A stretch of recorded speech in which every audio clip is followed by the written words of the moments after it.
What is up, everyone? Welcome to another episode of Talking Timepieces with Tony. Today is Friday, and you know what day that is. This is a Q&A.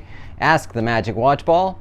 Magic Watch Ball is 79% accurate 60% of the time, give or take.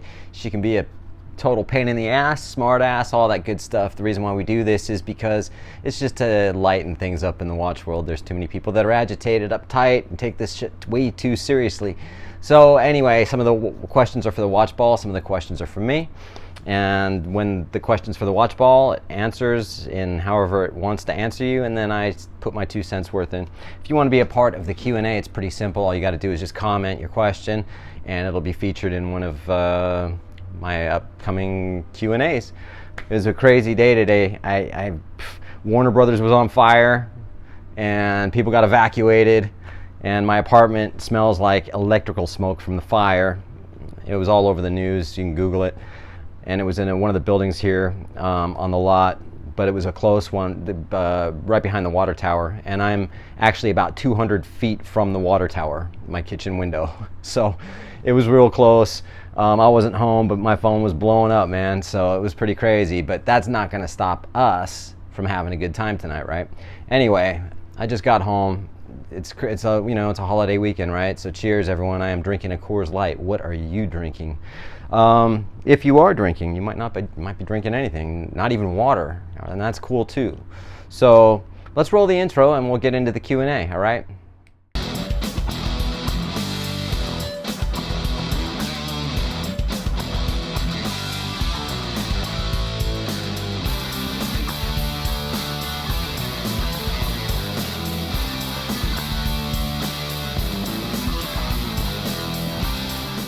That's Paco right there. That's Wacko. He's a celebrity. He lives on my t-shirts too. He lives in the water tower with his siblings usually, but he just hangs out here all the time.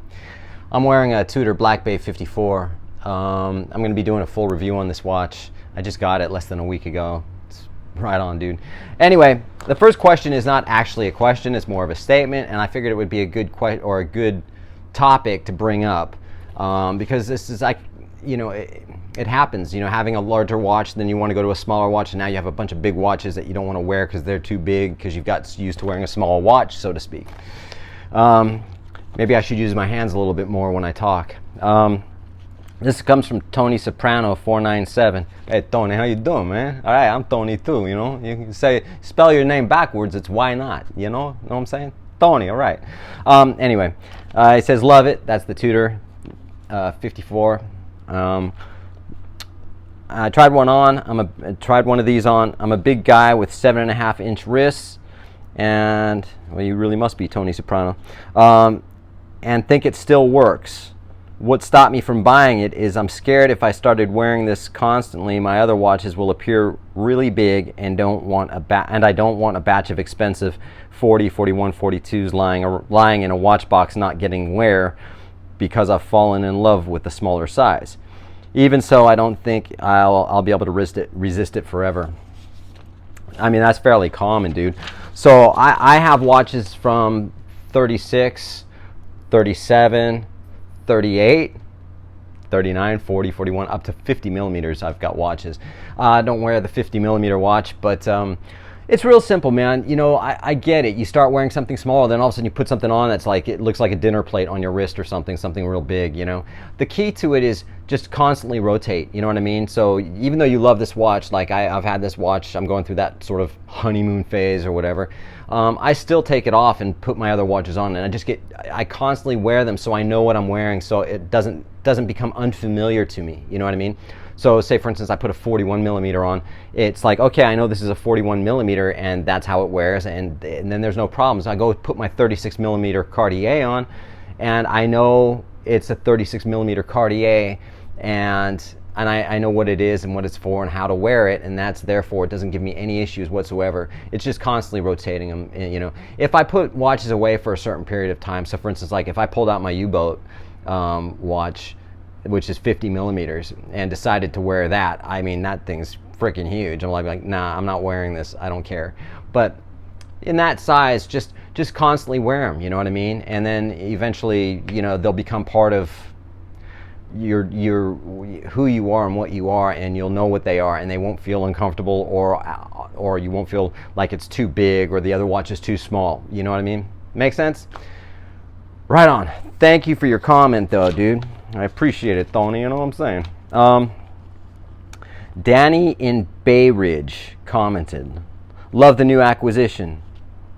Thank you, man. I appreciate it. Any reason why you went with the 54 over the 58 Burgundy? I looked at the latter in my AD and I'm seriously considering it. Yeah, man. I had a Black Bay 58 in blue. I like blue. Burgundy doesn't appeal to me as much, and the 58 is a nice watch and I love it. It's a great watch. But when this came out, the 54, at Watches and Wonders, and the minute I saw it, that was the one that spoke to me, and I went, oh, that's what I gotta have. You know what I mean? It's not that I don't like the 58, and it's fine. I just really, I don't know, this is just what spoke to me. Simple as that. And if the Burgundy one spoke to you, then that's how that works, right?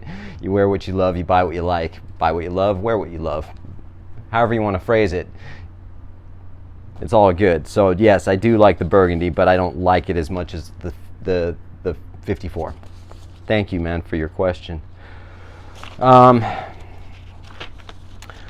Daniel, very cool gift from Zenith. Congratulations on the new hardware, my man. Looks great. Thank you, Daniel 2217. I appreciate that. That's the poster I got from Zenith. Question for the watch ball next time she's in the mood. Aha, watch ball question. My Grail is a PP 5205R, so that's a Patek Philippe 525R. R stands for rose gold. But I've resolved not to buy it unless I get my dream job or retire. In the meantime, should I get a Patek Philippe 6119R, which I can afford today, or continue saving for that 5205R, which I cannot afford today? Given that I may never get my dream job and retirement is about 15 years away. What do you think, Watchball? You heard that. Go with the Calatrava. Calatravas are classic. Nothing wrong with a good Calatrava. Purchase it now. You only live once. You don't know what's going to happen in 15 years. Wow, no smartass from the Watchball today. Right on. Yeah, dude. You know, you're looking at a watch for one. You know, the Calatrava. Well, the 6119 is probably my favorite Patek. Probably the 5119, the previous iteration. Calatrava is just classic, dude. It's beautiful. You know, the 5205R it's a annual calendar with a moon phase, right? Keep in mind, you get that watch, there's more maintenance on that watch, and it's super expensive to service. Okay, keep in mind you also have to get a watch winder on that. Okay, because you have to the annual and perpetual calendars are a real pain in the ass, man. But it's a beautiful. I mean, shit, dude. You know, I mean, that's a grail of grails, right? You know, the thing is, yeah, you don't know what's going to happen in 15 years. You don't know what's going to happen when you retire. You don't know what's going to happen between now and then. You know, live once, you live once. Enjoy life now. If you have the money to buy it, I think they're about what, $30,000, which is about half the price of what the annual calendar is. I think maybe give or take. All right, and you can enjoy that watch now. You know what I mean? And eventually down the road, you can always sell it if you need to or want to. You know what I mean? But live now. Enjoy your life now. If you can afford to buy that watch. I'm not telling you to buy it if you can't afford it, but you yourself state that you can afford it. So if you can, I would recommend doing that. And if 15 years from now, because in 15 years your taste might change. You might sit there and go, dude, I don't want something as complicated as that with the annual calendar and the moon phase. You know what I mean? So yeah, you know, you don't know what kind of taste you're going to have in 15 years, let alone whatever else might happen in 15 years. Cheers. I appreciate your question, man. Daniel 2217. This one's from Stephen Haywood 751. Hey, Tony, great video once again. Thank you. Question for you. What is your opinion on the Seiko Dive Watch SRPE 93 black dial with black rubber bracelet? I might get some flack for this, man. I don't have any beef against Seiko other than the fact that they make so many different freaking watches. You get a Seiko that's $100 and then a Seiko that's $5,000. Then you got your Grand Seikos and you got all these different Seikos. So many of them, that you kind of get lost into what it is. Granted, there's all these other watch guys that know specifically which ones are the good ones and which ones aren't. I've had a couple of them. I've had a few of them actually. I got no beef with Seiko to the point for like good everyday beater watch, man. So yeah, it's cool. I mean, if you dig it, how much are those? $300 or $400? You can't go wrong, right? It's when you start getting up into the thousands of dollars and I don't know, there's something about Seiko that just kind of rubs me a little bit the wrong way, but at the same time, if you like it, ain't nothing wrong with it, man. Seikos are great watches. So I appreciate your question, dude. Good luck on that one if you're going to buy it. This is from Leece, Leec 9621. Hi, Tony. New subscriber. I like your content. Would like to have your opinion. I'm passionate about watches also, and I currently have a spend history of $18K with my AD. Currently I have one tag, one Tudor, one Submariner black, and one OP. I recently turned down an Air King that I originally registered for. Okay, so you registered for it. I guess you are in the UK. You even say you're in the UK. I think Australia and certain parts of the world have this sort of registration process, I think. Anyway, I recently turned down an Air King that I originally registered for. Good or bad decision? Would this affect getting my Grail watch? Stated in question 2. I've been on the list for a GMT Pepsi for nearly 2 years. Any advice? What may help achieve this? Take care and greetings for the UK. Greetings from the UK. Yeah, so only one watch ball question today. But I'm going to ask the watch ball anyway because she's feeling a little left out. Just give a good answer. You heard it. Yes, spend more money. It'll increase your chances of getting the GMT. All right. Yeah, man. As far as your AD, I mean, you must have some kind of relationship with them, obviously, because you did get a sub and you did get an OP.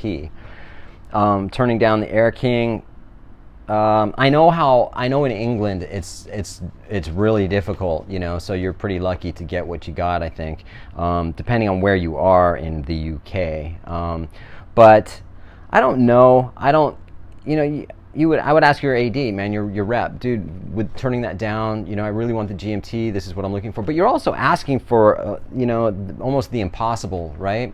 It's like trying to ask for a Daytona, and you just don't have enough of the purchase history. And I hate to say that, but it's just the way it is, man. You might get lucky. I mean, it does happen, man. It's like some people just like go on the attack saying, yeah, I walked in and I got 3 GMTs without waiting in line. It's like, yeah, right, man, whatever. Take a sip real quick. I mean, it does happen that you can get it. You have spent, $18,000. I don't know if $18,000 is enough. I don't know if you should have turned it down or not. If you don't like the watch and you were just going to buy it because